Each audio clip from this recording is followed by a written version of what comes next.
Welcome to another episode of Content Supply Live. I'm Justine. We're joined with Kate and Dallin today, and we're going to be talking a little bit about AI and the research agent that OpenAI has just come up with. And then we'll also be talking about YouTube monetization and just the new features that YouTube has in 2025. So the first topic is OpenAI. So they just introduced this research agent, which is really interesting. Where we are in like a marketing space, we may not be using that research agent as much, but there are many different features that either ChatGPT has or other OpenAI features just across the web. One of the main ones that I typically use is PodSqueeze. PodSqueeze develops a lot of different topics and everything related to podcasting in general. I'm able to develop podcast show notes that I'm able to put on YouTube and then also on the various platforms as well. And that's just one example of a niche related AI feature that is available to all marketers. So I'm interested to see what other AI features you use, Kate and Dallin. I'm interested to see what you guys think. Yeah, Justine, I'm excited about this feature. I do think it will be super useful. I think research is something that is so important interested to see what the conversation is going to be about where ChatGPT is pulling their research from, because obviously, I think with any research that's done or any survey, I think you really need to follow the money a lot of times. And like a lot of times there's like bigger companies backing that research and they have a certain bias or they have a certain outcome that they're looking for. And so not all research studies can be really trusted, in my opinion. And so I'm interested to see if that is something that people are going to be concerned about with AI just doing that for you. What is OpenAI's biases going to be? If there are any, and I'm just interested to see if people will really trust it. I think it can be useful if you're maybe just looking, I don't know, if you're like a college student looking for like some research for a research project or something. But if you were looking to research to like really guide your company's next steps and make big drastic changes, then I think that's something that I would definitely want to do myself and maybe gather my own data and not necessarily trust what ChatGPT is putting out for me. But yeah, I'm curious to hear your guys' thoughts on that. Yeah, I hear you in that too. You know what comes to mind is definitely like education applications for sure.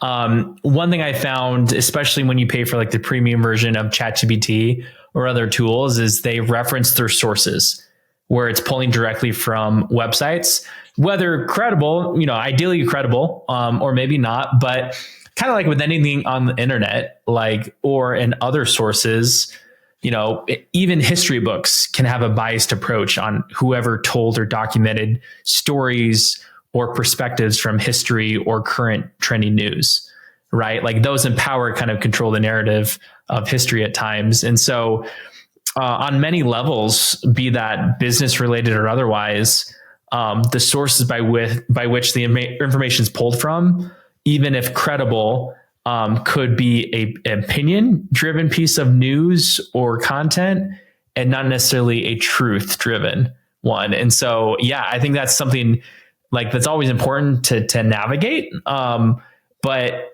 I think for the sake of like just applications in general, like we even saw that with like from the government, they're putting a lot of investment, it sounds like, in AI, and they even had OpenAI's like CEO and executive team being the voice, with this new political administration. So I think that's fascinating to explore to see how AI is being, still being and will continue to be a massive part of the conversation, which begs the question too on one, how can you safeguard certain practices that could be infringed in the wrong way with AI, from in your marketing teams and your business, but also how can you automate or improve certain processes and operations?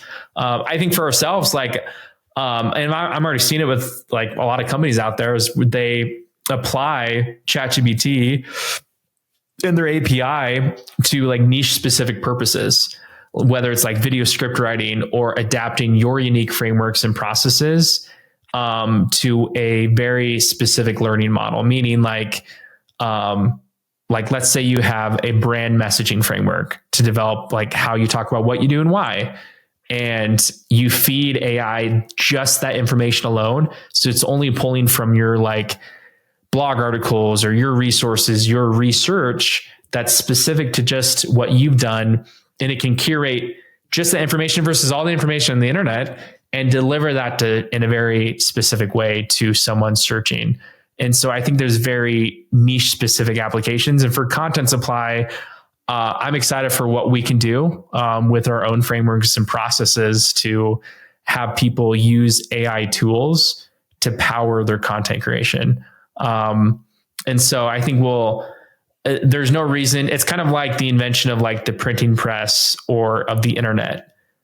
There's always going to be people who are like in fear of what that can mean, like AI now.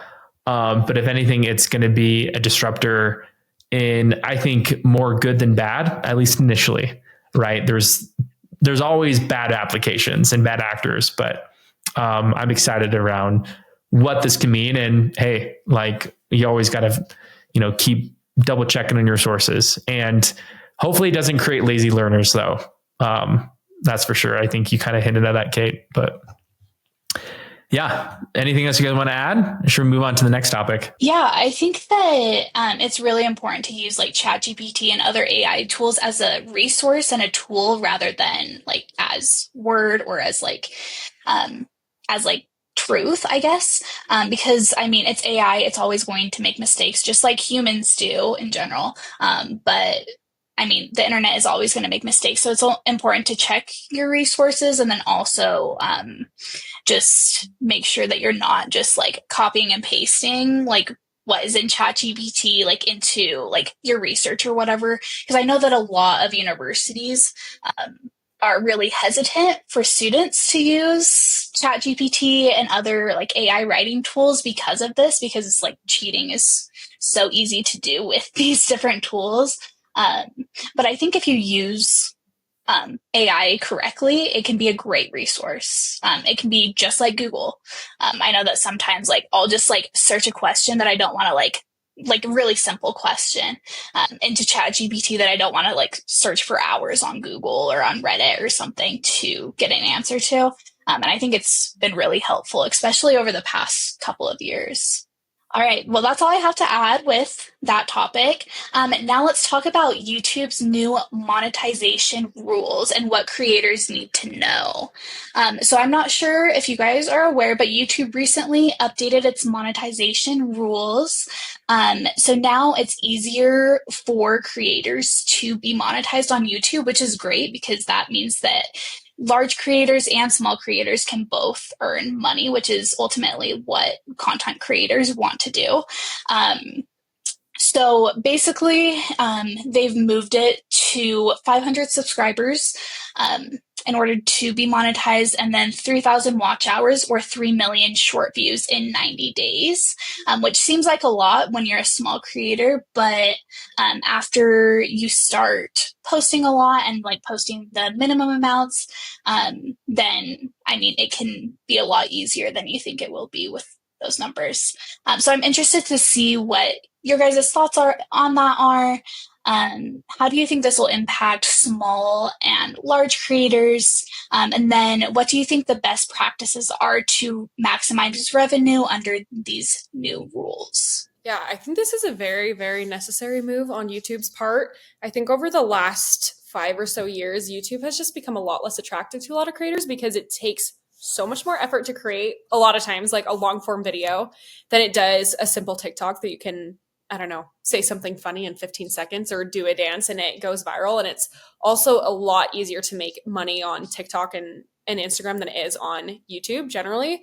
I've seen a couple different platforms. I was kind of reminded of Snapchat and their recent switch. I don't know if you guys have, if you're big Snapchat users, but they recently have been incentivizing influencers to post throughout the day on Snapchat. And they're, from what I understand, it's way easier to monetize on Snapchat as a big creator than it used to be. And so I feel like this is a similar move that YouTube is trying to make, like making it a little bit easier, making the barrier to entry a little bit lower for creators who are trying to generate income. And so I think this is a good idea for YouTube, but I hope it's enough. I feel like long form video is getting hopefully on the ups, but I know over the past like 2 years, the sense that I've gotten from creators that I follow is that there's just a lot of frustration when it comes to YouTube and how much effort it takes, and the payout is so much lower than it is on other platforms. And so hopefully this is enough to resurrect it, in my opinion. Yeah, well, and I think the importance too is to not always put all your eggs in just the YouTube monetization basket as well.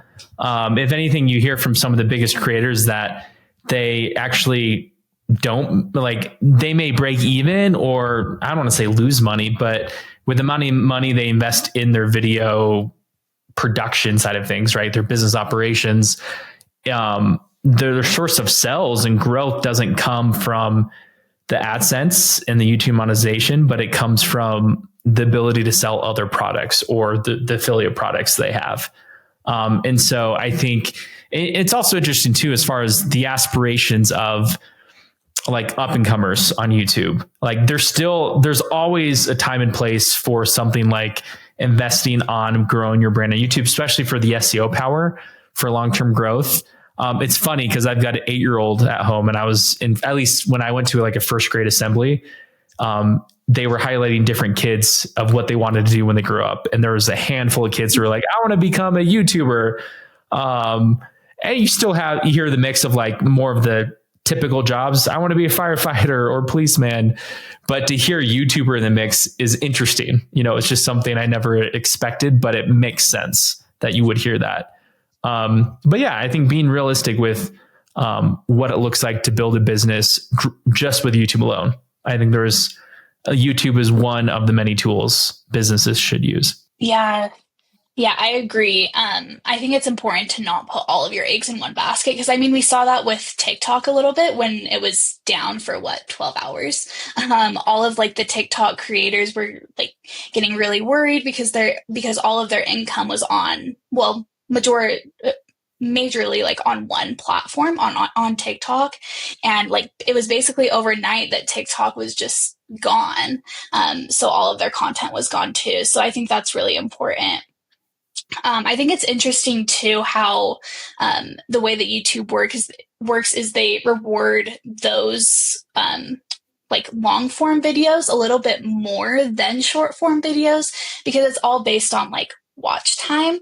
And if you don't have enough like watch hours, like you may get like 2 million views on a short, but you won't be getting as much money from that short as you would if you got like 1,000 views on like a long form video. So I think it's a little bit interesting there, just because it's based on how long the video is. And I think that that's why like YouTube tries to get people to do those long form content creation rather than the short form. But I mean, YouTube Shorts is super big. And I don't think that that's going away anytime soon for sure. Do you guys have any other opinions on these topics or anything? I just miss the YouTube glory days. I miss 2014 through 2016. Hopefully they can make a comeback. I don't know if a very short window. Yeah. Yeah. I know some of those viral YouTube videos I do miss. Yeah. Yes. Yeah. That's great. Well, yeah, I'm excited on like the fact that both have like incredible positive implications for what it means for our industry and our business and just the opportunities.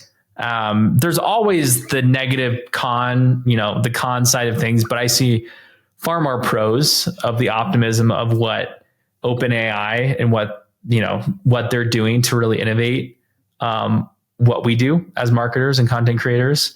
And then of course with YouTube, and knowing that Google is reinvesting back in the platform, and obviously, they want their customers to stick around. But there's going to be continual place there for content. So Yeah, exciting. Yes, it's very exciting. Well, thank you for joining us today. Let us know your thoughts in the comments below, and we will see you next time.